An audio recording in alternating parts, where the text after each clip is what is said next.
kel si de lung lai anan kisi nan kadim hi ti dim bếp lung se kem nay chân an na hele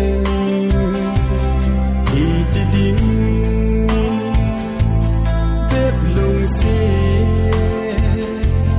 kem nay chân o an na hele cặp hạt hơi đai dòng se nâng đi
cái hin ai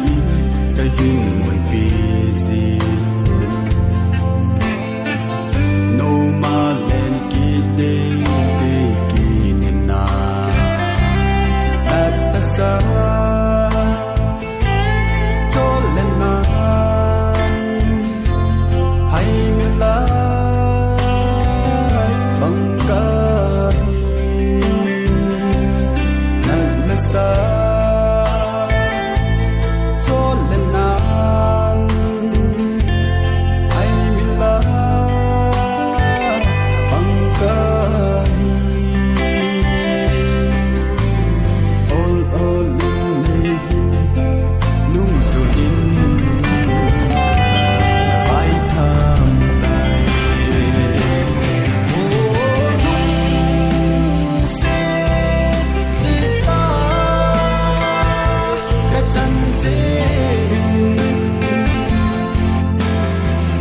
tâm hương nan thế